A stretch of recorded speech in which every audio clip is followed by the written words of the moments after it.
I've been trying to get out to the movie theater a lot more, and I've actually been a little disappointed, honestly, and not just about the selection, but we were trying to go to a late show, right? Like, oh, we'll go to the 9:30 or the 10:30 or whatever.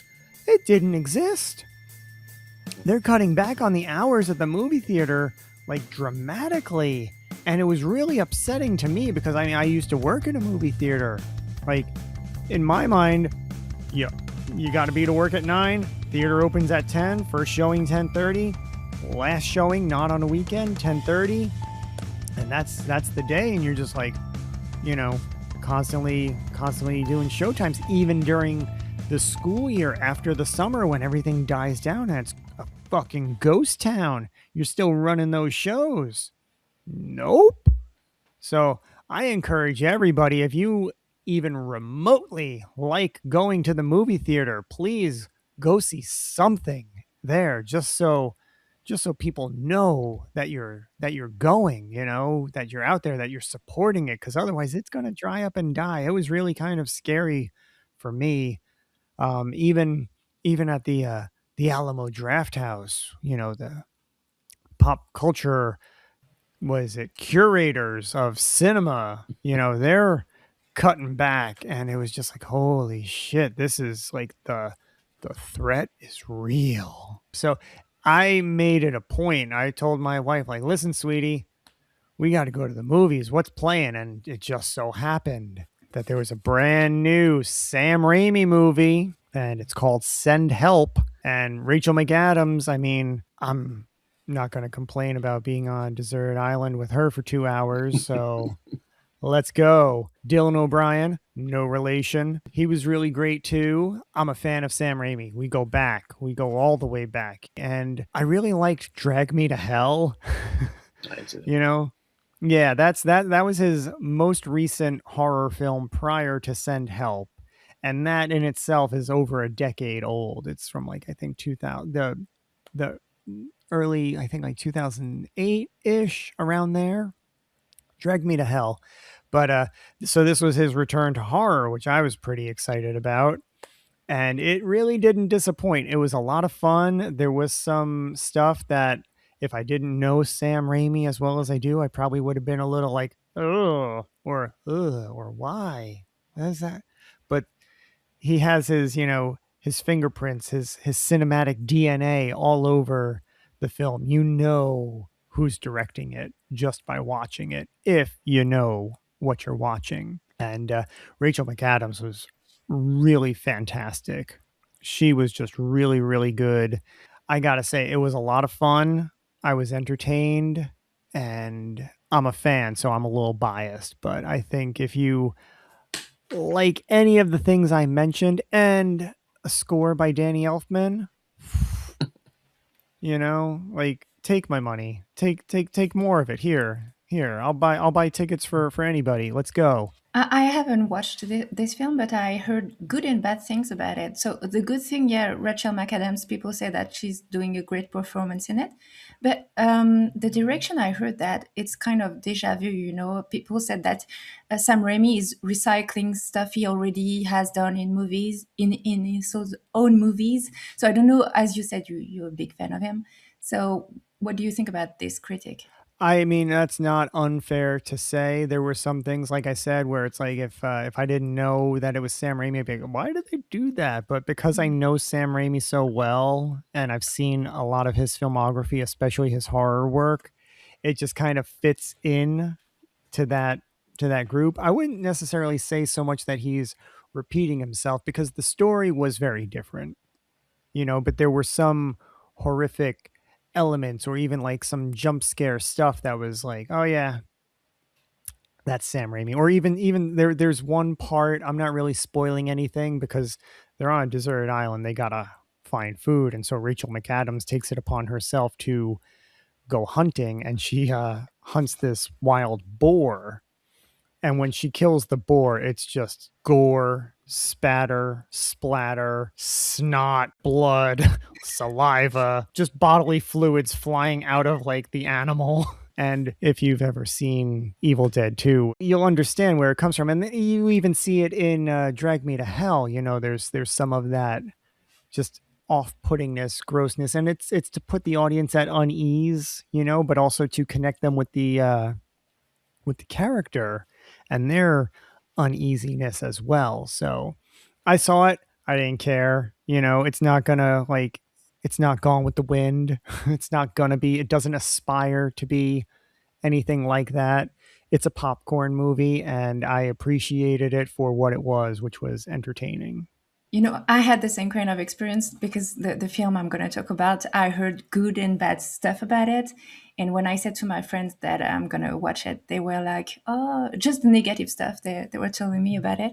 So I said, I'm going to make my own opinion, okay? So it's Wuthering Heights. So, of course, for those who don't know, it's the latest film of Margot Robbie, and she's playing with the handsome Jacob Elordi. And the director is Emerald Fennell. About the negative stuff, which I totally understand, it's not faithful to the book. For me, it was 50 Shades of Grey, but in the gothic atmosphere, you know what I mean? Uh-huh.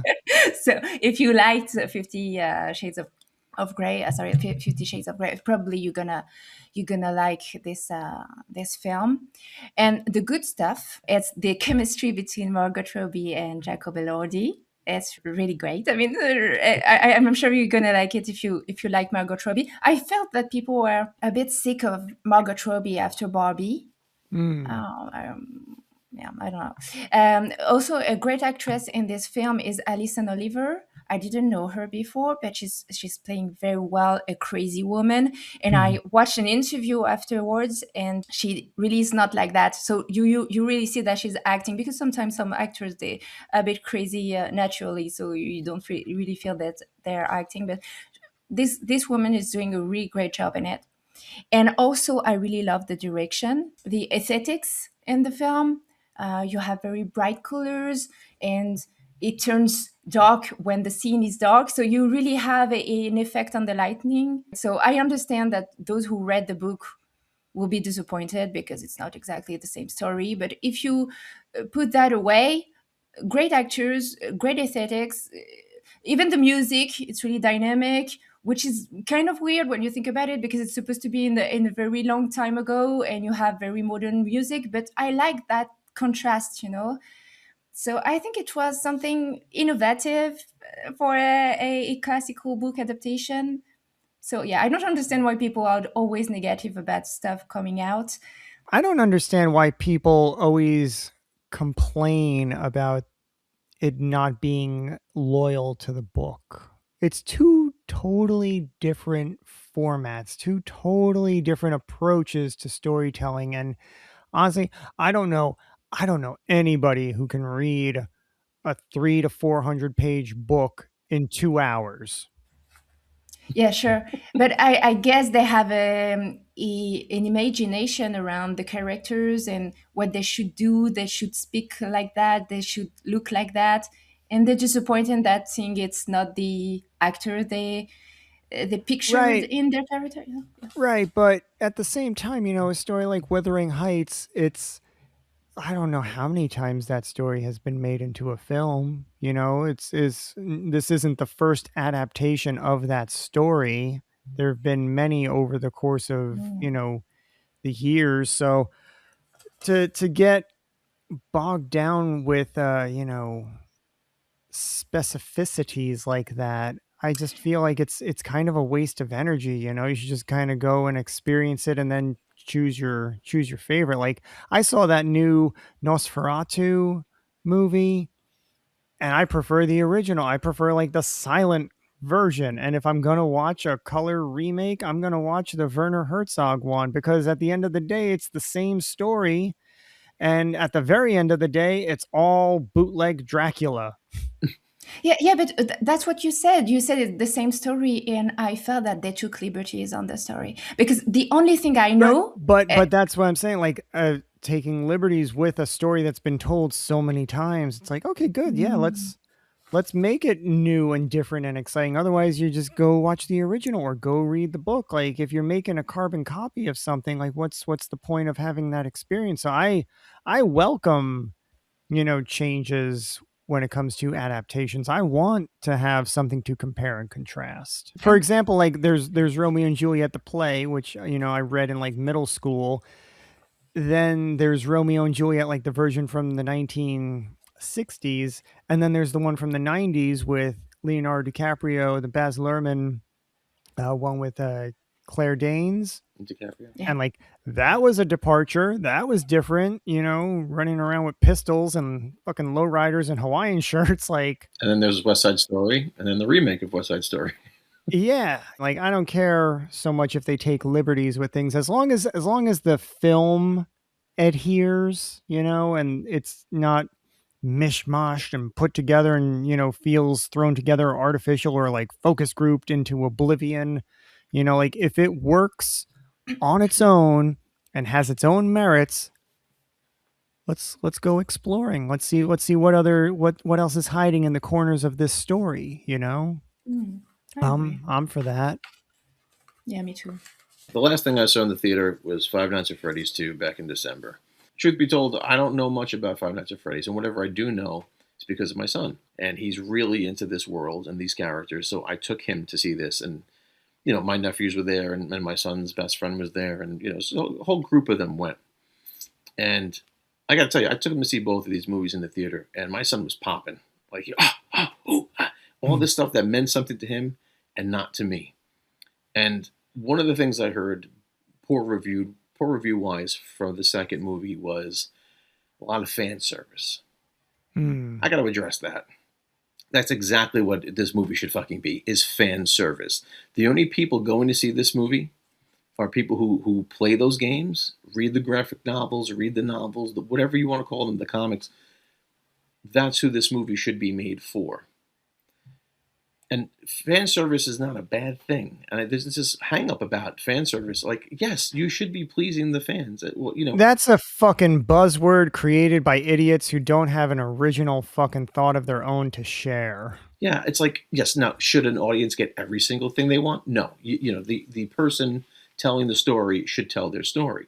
However, in the realm of this specific movie, I thought that they addressed the issues that people have with the first one. So I thought the first one was a good gateway for kids who are interested in horror. It's not too scary, but it's enough to give them that feeling. It's a good gateway to the world of horror films. People said that wasn't scary enough. This one was scarier. I thought there was some more action sequences that you could tell that it was the budget was a little bit bigger.